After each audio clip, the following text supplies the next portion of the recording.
Hi, maayong hapon, maayong buntag, maayong gabi, whatever time you are watching this video. So, siguro nasendan ka nga video tungod kay interesado ka or kung naa kay mga pangutana about our courses. So, please give me a little bit of your time so I can explain to you the entire course flow, unsa among mga gina-offer og tanan-tanan pa para nakay proper understanding og we avoid kanang mga misunderstanding og mga mali na expectation. Okay? So, una sa tanan, my name is Tony. I am the owner and founder aning Down South Trainers. I am also Bisayang VA and part of Sweet 2 Podcast. Taga Davao, Bisaya.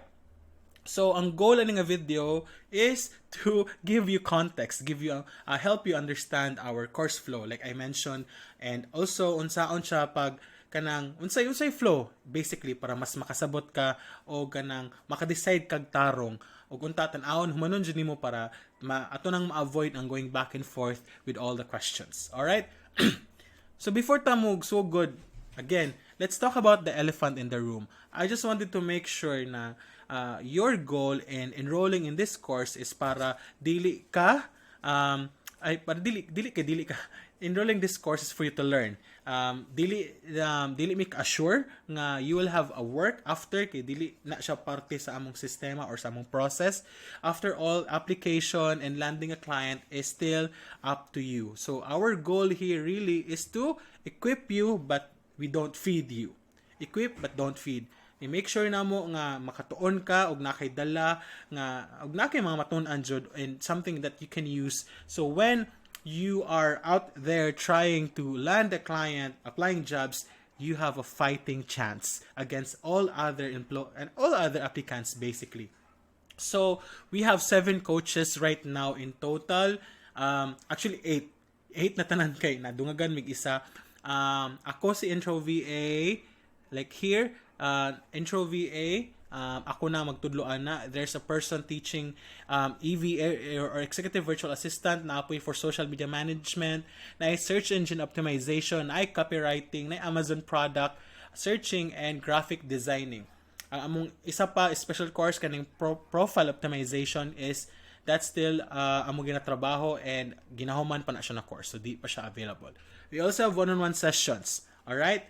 Clear? Now, let's talk about ang amuang course flow. Sa course flow namo, as you can see, 1 week ang kurso. 1 week ha. Whatever course inyong makit-an dere, kaning nadere, 1 week siya ang kurso magdagan. Ang among day 1 always starts on a Monday. So, Monday, ma-release ang kaning mga videos nga nadere, kaning trainer intro, course intro, pati ang topic 1 or video 1 intro. Pati ang exercise is inyong makuha madawat right after the video. So ma-available ang video 8 a.m. sa Monday. And accessible na siya all throughout the week. Okay? Day 2. Ang day 2 na mo is kaning tanawa. Topic 2 and I quick temp check pasabot na yung mangutana. Kumusta man ka? Kumusta so far inyo na learn?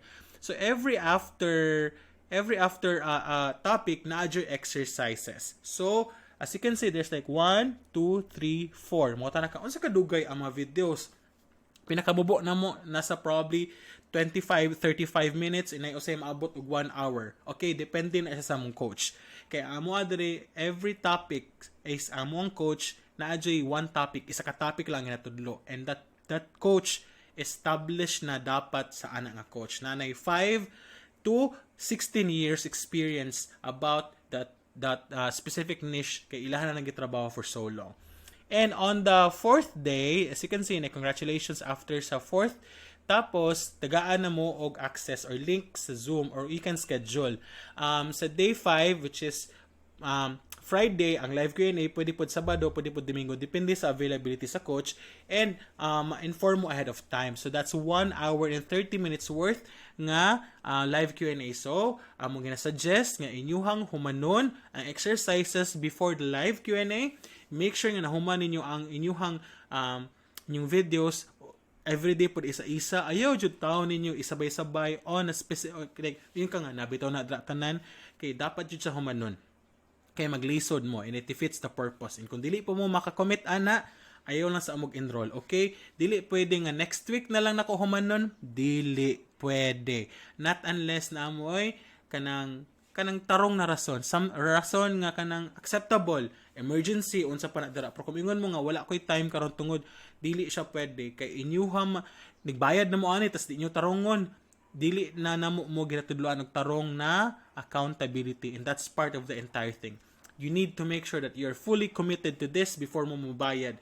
And at the same time, dili mo release sa inyong certificate dire and dated unsa pa nang mga adlaw hantod sa dili ninyo mahuman na exercises o dili niyo mapasa. Klaro, dili mo hatag og certificate sa inyo ha. Kung mura na inyong goal to get certificate, hindi nyo tarongon, hindi nyo trabahoon, ayaw na lang mag-enroll. Alright? Kay dili na mo kailangan dire ang inyuhang oras kung kamo mismo dili mo committed o dili mo ready to do the work. Okay. Question, what if sir, second day na ko nahimo ang day 1, okay ra. Wala may problema, jud. Pero kamo man ang, wala problema sa mo, kamo ang malisdan. Kaya usually ang mga exercises kay lisod jud and you really need to do it. So kung inyo siyang hinahina, inyo siyang isabay-sabay, magkabuang mo and it will really just defeat its purpose. Dili na maglisod na mo. Basta ang goal is before day 5 or before the live Q&A na humana ninyo tanan. Kay para ready mo o equipped na mo during the live Q&A kay para makapangutana mong tarong o dili mo maganga during the live Q&A. Alright? Sabon ako. Naay upat ka videos nga naay exercises. Day 1, Day 2, Day 3, Day 4. 8 a.m. sa buntag magsugod ang video ma-release. Og sige kani, padayon ta. So mo ni siya imo makuha na 9 videos in total, 4 exercises and 1 live Q&A. Kani dire. So, mo ni siya ang courses with bundle. So, kung gusto kag intro lang okay.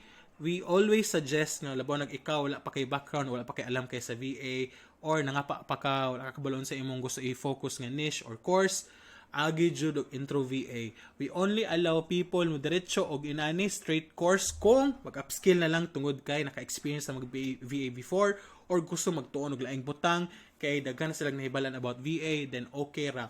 Pero kung diretso mo diri sa courses na wala mo ni agig intro na sayang ang inyong oras kay dili mo kaapas. Okay? Dili mo kaapas kay wala man mo basic na knowledge about VA.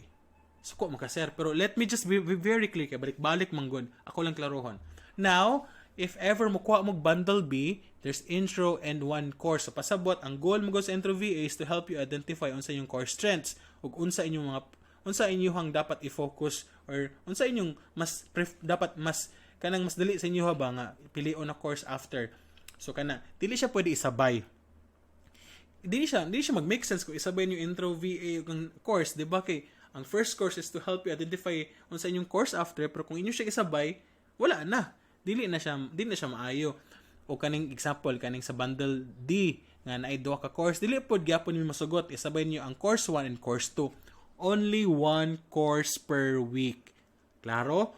Only 1 course per week. So, dili siya pwede nga isabay-sabay. Tapos, ang among courses, naa sila yung maximum weekly. So, kung mapuno na ang madapunan na nakadugay mo nakadecide, pili yung say course inyong kuha on the week after sa inyong intro, kay masaradaan mo and you have to wait again on the following week before mo makasulod sa class. Klaro? Ang inyong coach diri is the coach kung kinsa inyong course na inyong gisudla. Example, diri sa niche nga inyong gipili is social media management. Ang inyong coach dira or we call them kagawad kay si Swin. Si Swin jud po dapat ang mag-coach, dili kay laing nga coach ang tudlo kay yaman ang expertise ang inyong nasudlan. Alright? Unta, this defeats all the questions. Balik-balik na question, and I hope I will see you sa klase real soon. Thank you kaayo og maayong buntag, gabi udto, whatever kadlawon sa inyo. Bye!